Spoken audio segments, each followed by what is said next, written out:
नमस्कार दोस्तों, स्वागत है आपका आज एक नई कहानी के साथ। तो शुरू करते हैं। दोस्तों, कई बार ज़िंदगी में ऐसा होता है कि हम अपने मन की बात किसी अदर पर्सन को बोल देते हैं और बिलीव करते हैं कि वो बात वो अपने तक ही रखेगा, आगे नहीं पहुंचाएगा। बट ज़रूरी नहीं है कि ऐसा ही हो, क्योंकि दुनिया में कई कैटेगरीज के लोग होते हैं। अब हम उन पे फेथ कर रहे हैं, वो आगे हमारे फेथ के कैपेबल हैं या नहीं, ये हम नहीं कह सकते। तो इसी के ऊपर एक आज कहानी आपको सुनाने जा रही हूँ। एक बार की बात है, एक राजा का दरबार लगा हुआ था। वहाँ पे एक मूर्तिकार 3 मूर्तियाँ लेकर आया और राजा जी को भेंट करी। राजा जी ने मूर्तियाँ देखी और उन्हें बहुत पसंद आई। उन्होंने पूछा, भाई इसकी कीमत क्या है? तो मूर्तिकार बोला, राजा जी ये तीनों मूर्तियाँ एक समान हैं, दिखने में एक जैसी हैं। जो भी इनको देखता है वो ये नहीं कह सकता कि ये इसमें कुछ बदलाव है, आपस में कोई डिफरेंसेस हैं। लेकिन एक मूर्ति की कीमत 1.25 लाख है, दूसरे की कीमत 50,000 रुपये है और तीसरे की कीमत सिर्फ 20,000 रुपये है। राजा कह रहा, कमाल की बात है, एक जैसी मूर्तियाँ, एक जैसा रूप आकार, लेकिन दामों में इतना फ़र्क, पर ऐसा क्यों?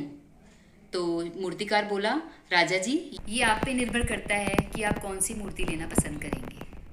तो राजा सोच में पड़ गया।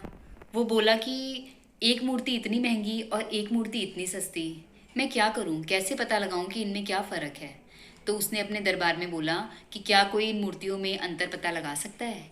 तो हाँ, एक मंत्री उठा, बोला, राजा जी मुझे कुछ पलों का टाइम दीजिए, मैं आपको बताता हूँ इसमें क्या फ़र्क हो सकता है। वो मूर्तियों को एक कमरे में लेकर गया। वहाँ जाके उनकी अच्छे से जांच पड़ताल की। जांच पड़ताल करने के बाद जब वो कक्ष से बाहर आता है और राजा को बोलता है, ये जो शिल्पकार, ये जो मूर्तिकार मूर्तियाँ लाया है, इसकी बात बिल्कुल सही है, तीनों मूर्तियों में बहुत फ़र्क है, तो आप ये 1.25 लाख वाली मूर्ति ले लीजिए। राजा बोला, मैं लेने को तो ले लूँ, पर मुझे भी तो पता होना चाहिए ना कि 1.25 लाख की मूर्ति 1.25 लाख की है और जो 20,000 की मूर्ति है वो 20,000 की है। कृपया करके मुझे भी बताइए। मंत्री बोला, राजा जी ये जो 1 लाख वाली मूर्ति है इसके बारे में मैं आपको बाद में बताऊंगा, सबसे पहले मैं आपको 20,000 वाली मूर्ति का बताता हूँ। उसने 20,000 वाली मूर्ति के कान में एक सीख डाली, एक लकड़ी का तीला डाला और वो तीला जो है मुंह के जरिए बाहर आ गया। उसके बाद उसने 50,000 वाली मूर्ति ली, उसके कान में उसने सीख डाली और वो उसकी आंखों के जरिए बाहर आ गया। उसके बाद उसने जो सबसे अच्छी मूर्ति थी उसकी कान में सीख डाली और वो जो तीला था, जो सीख थी, वो वापस उसके पेट में चली गई, मतलब वो बाहर नहीं आई। तो अब राजा को मूर्तियों का भेद समझ में आ गया। इस चीज़ का ये परिणाम निकला कि जैसे कोई इंसान कोई बात अपने कानों से सुनता है और उसी वक्त वो बात वो किसी और के आगे अपने मुंह से निकाल देता है, तो वो होता है सबसे लो कैटेगरी का पर्सन, जिस पे आप रत्ती भर भी विश्वास नहीं कर सकते। ठीक है, तो उसकी कीमत जो है वो 20,000 ही होनी चाहिए या उससे भी कम होनी चाहिए। और जो मीडियम कैटेगरी के लोग होते हैं उनका क्या रहता है, जैसे हमने उनको कोई बात बोली तो वो कुछ टाइम तक तो वो बात अपने तक रखते हैं, लेकिन कुछ टाइम पाके उनके अंदर इस चीज़ का एक्साइटमेंट होने लगता है कि हाय काश मैं ये बात किसी को बता दूँ, काश मुझे कोई मिल जाए जिसे मैं बता सकूँ। तो that is called the medium category person.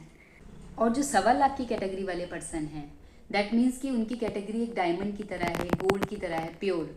वो उस तरह के पर्सन हैं जैसे कि वो फर्स्ट मूर्ति थी जिसके कानों में उन्होंने सीख डाली और उसके पेट में चली गई। मतलब ऐसे पर्सन को हमने अपने मन की बात कही और उसने अपने तक ही रखी, आगे ट्रांसफ़र नहीं करी। ऐसे पर्सन पे आप अच्छे से बिलीव कर सकते हैं। और अगर हम ऐसे लोगों को फाइंड करने में जस्टिफाई नहीं कर सकते, जज नहीं कर सकते कि वो किस कैटेगरी के पर्सन हैं, लेकिन हम खुद तो उस तरह के लोग बन सकते हैं ना। हम कोशिश यही करें कि अगर कोई हम पे बहुत फेथ करके कोई बात कह रहा है तो वो बात हम अपने तक ही रखें, उस बात को आगे ना पहुंचाएं और उस बंदे का जो विश्वास है उस पर हम कायम रहें। तो अगर आपको आज की मेरी ये कहानी पसंद आई है तो मेरी वीडियो को लाइक करें और मेरे चैनल को सब्सक्राइब करें। Thank you friends.